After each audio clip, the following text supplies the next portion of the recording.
ये कहानी 13 साल से कम उम्र के बच्चों के लिए नहीं है। ये एक काल्पनिक कहानी है। ग्रीन नाइट, हरा शूरवीर। बहुत समय पहले की बात है। किसी राज्य में ग्रेसन नाम के न्यायप्रिय राजा रहते थे। कुछ दिनों के बाद राजा को एक बेटी पैदा होती है, जिससे राजा बहुत खुश होते हैं। मगर अफसोस, बेटी पैदा होने के कुछ दिनों बाद ही उनकी पत्नी का देहांत हो जाता है, जिससे राजा को बहुत बड़ा सदमा लग जाता है। राजा अपनी बेटी इलियाना के लिए बहुत चिंतित रहने लगते हैं। इलियाना इतनी छोटी है, अब उसकी परवरिश कौन करेगा?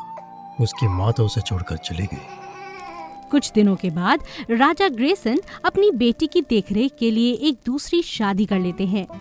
उनकी दूसरी बीवी का नाम एमा रहता है। शादी के बाद एमा इलियाना की देखभाल करने लगती है और इसी तरह इलियाना को भी माँ का प्यार मिलने लगता है। फिर कुछ दिनों के बाद रानी एमा एक बेटी को जन्म देती हैं। वे अपनी बेटी का नाम बेला रखती हैं। रानी की अपनी बेटी हो जाने के बाद एमा का प्यार धीरे धीरे इलियाना के लिए कम होने लगता है और अपनी बेटी बेला के लिए बढ़ने लग जाता है।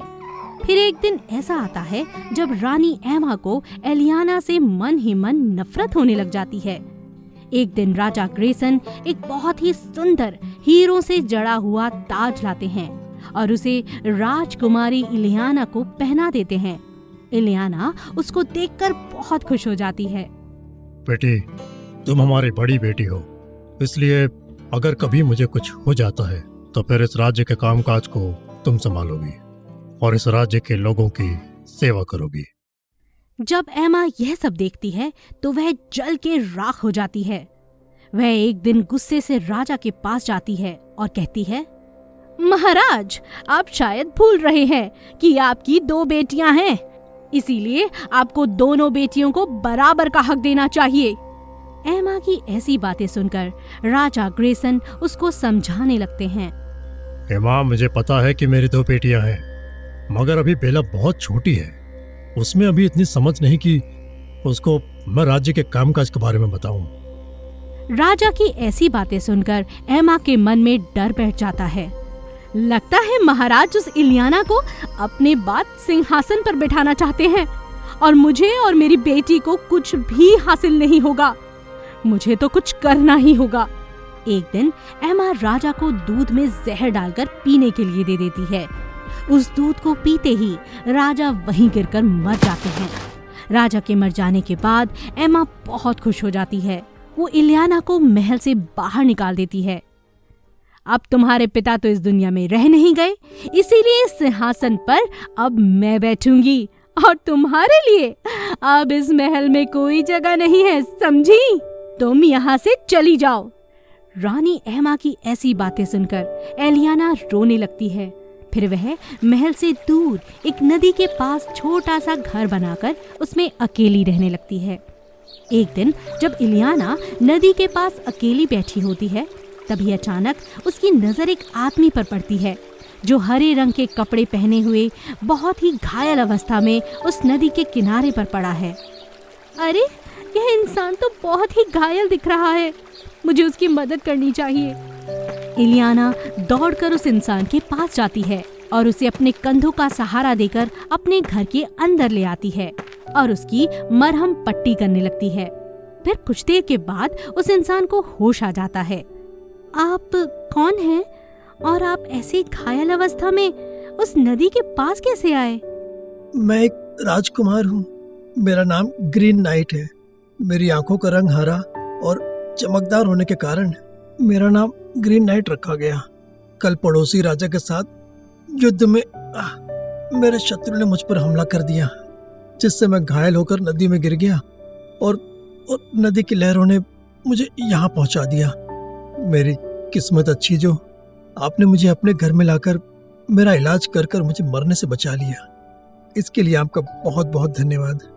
वैसे आप कौन हैं और यहाँ पर अकेले क्यों रहती हैं? मैं एक राजकुमारी हूँ, मगर मेरे पिता की मृत्यु हो जाने के बाद मेरी सौतेली माँ ने मुझे उस महल से निकाल दिया, इसीलिए अब मैं यहाँ रहती हूँ। इलियाना की ऐसी बातें सुनकर ग्रीन नाइट बहुत दुखी होता है। इलियाना ग्रीन नाइट को अपने घर में ही रखकर सेवा करती है और उसे अपने हाथों से खाना बनाकर खिलाती है।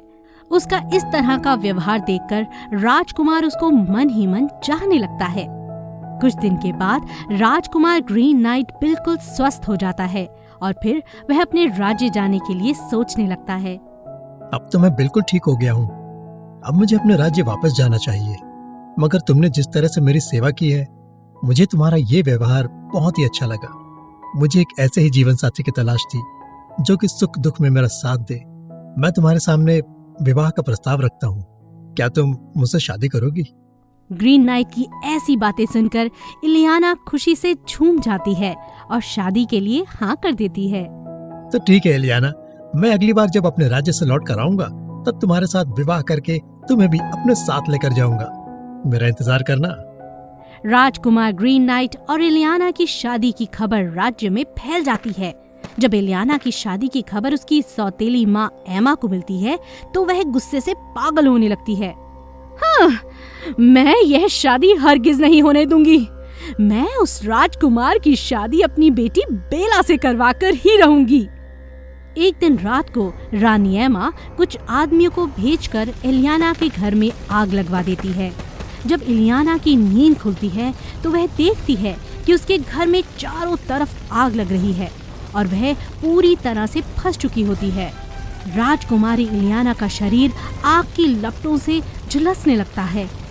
उसी समय राजकुमार वहां पहुंच जाता है और यह सब वह देखकर घबरा जाता है। वह इलियाना को बचाने के लिए एक मोटा कपड़ा ओढ़कर अपनी जान की परवाह किए बगैर आग में कूद जाता है और राजकुमारी को उस आग से बाहर निकाल देता है। राजकुमारी इलियाना के शरीर का बहुत सा भाग आग से झुलस गया होता है। फिर राजकुमार जल्दी से एक अच्छे वैद्य को बुलाता है। वह वैद्य रानी के जले हुए शरीर में औषधि लगाता है, जिससे कुछ देर बाद रानी राजकुमारी इलियाना के शरीर का झुलसा हुआ शरीर बिल्कुल ठीक हो जाता है। राजकुमारी इलियाना के शरीर के दाग धब्बे नहीं खत्म होते, जिससे राजकुमारी बहुत ही कुरूप दिखने लगती है। जब राजकुमारी इलियाना अपना चेहरा आईने के सामने देखती है तो वह जोर जोर से रोने लग जाती है। अरे, मेरे पूरे शरीर पर तो दाग धब्बे पड़ गए हैं।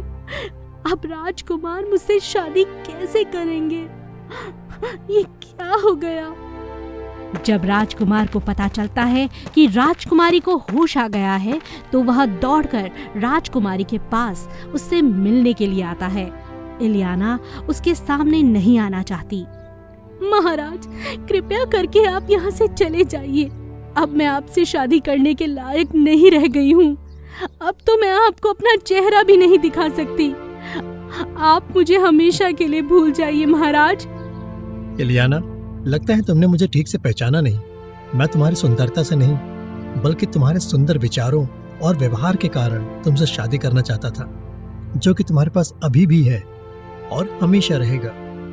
ग्रीन नाइट की ऐसी बातें सुन इलियाना की आंखों से खुशी के आंसू गिरने लगते हैं। इलियाना शादी के लिए तैयार हो जाती है और फिर राजकुमार इलियाना से शादी कर लेता है। समय बीतने के साथ साथ राजकुमारी के शरीर के दाग धब्बे धीरे धीरे ठीक होने लगते हैं। राजकुमार ग्रीन नाइट इलियाना खुशी खुशी रहने लगते हैं। अगर आपको हमारी कहानियां पसंद आती हैं तो कृपया हमारे चैनल को सब्सक्राइब करें, लाइक करें और शेयर करें।